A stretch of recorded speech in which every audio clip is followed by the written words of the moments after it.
Morning students, myself Pratibha. Welcome to SRPS online classes. Today I am going to teach you first chapter from civics class 8th. As you can see on your screen the picture of Constitution of India. Now first we understand the meaning of constitution. A constitution consists of a set of rules and principles to govern the country. Constitution draft by the Constituent Assembly, which was formed in December 1946. The Constituent Assembly consists of 300 members in 1946. It was headed by Rajendra Prasad. The Constituent Assembly completed the work in 2 years, 11 months and 18 days.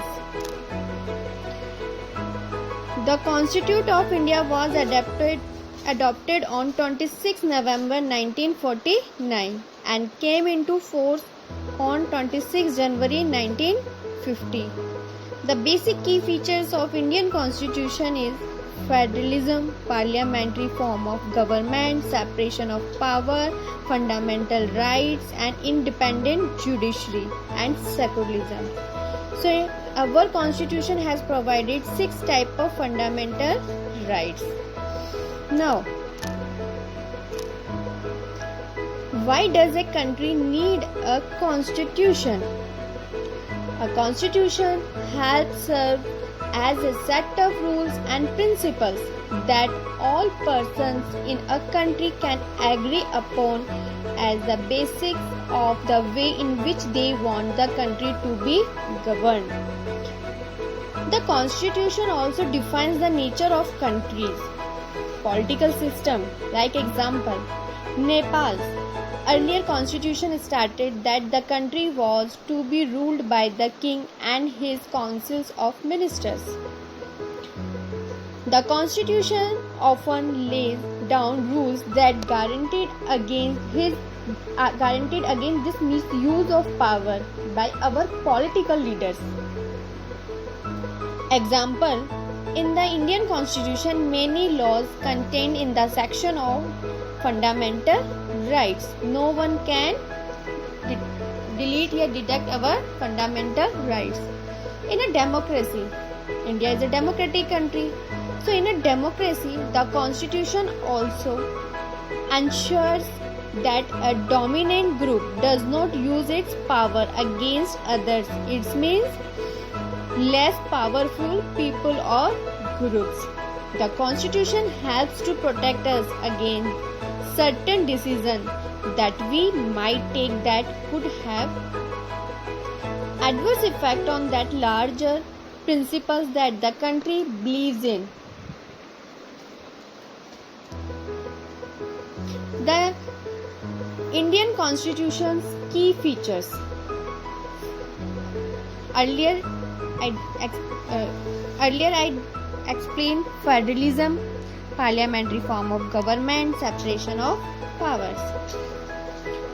The long experience of oppressive rules under the colonial state convinced Indians that free India should be a democracy in which everyone should be treated equally and be allowed to participate in government. The Constituent Assembly was formed in 1946, which comprised of 300 members who met periodically for the next 3 years to write Indian Constitution.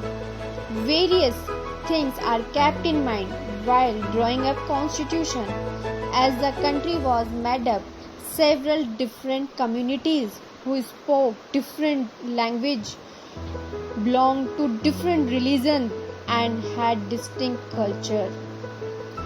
So how can we handle all the diversity by the democracy?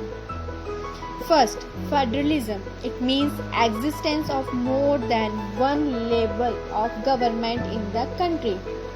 In India, there are 3 levels of government: center, state and panchayati raj. It means local government. The Constitution defines the power of each government. Now, second point, parliamentary form of government.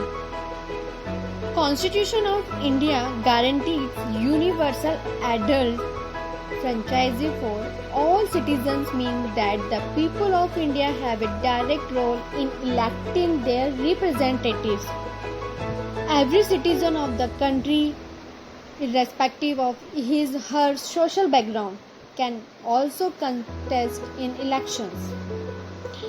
It means everyone can complete 18 years, he or she is eligible for giving their vote and contest the election. Third, separation of power. According to the constitution, there are three organs of the state: the legislature, the executive and the judiciary. The legislature refers to our elected representatives. The executive are group of people who are responsible for implementing laws and running the government. Third, the judiciary refers to the system of courts in this country. Each organ check other acts as a check on the other organs of the state, which ensure the balance of power between all three. Now, our fourth important point is fundamental rights. These rights protect citizens against the arbitrary and absolute exercise of power by the state. These rights are given to individuals against the state as well as against other individuals. The Constitution also guarantees the rights of minorities against the majority. Our fifth and important point is secularism. Secularism means a secular state is one in which the state does not officially promote any one religion as the state religion. India officially do not have any religion. Directive principles of state policies. What do you mean by directive principles of state policy? The section ensure greater social and economic reform. It serves as a guide to the independent Indian state to institute laws and policies that help reduce the poverty of the masses. Now we discuss the six fundamental rights in first, right to equality. All persons are equal before the law. This means all persons shall be equally protected by the laws of the country. It also states that no citizen can be discriminated against on the basis of their religion, caste or sex.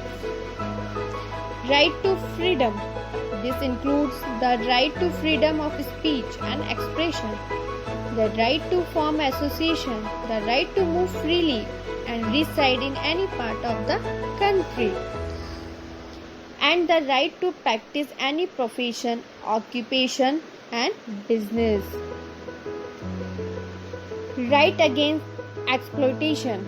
The Constitution prohibited trafficking, forced labor and children working under 14 years of age. Right to freedom of religion. Every person has the right to practice profession and propagate the religion of their choice. Cultural and educational rights. The Constitution states that all minorities, religious or linguistic, can set up their own educational institution in order to preserve and develop their own culture. And last, important constitutional remedies. This allows citizens to move the court if they believe that any of their fundamental rights have been violated by the state. Thank you.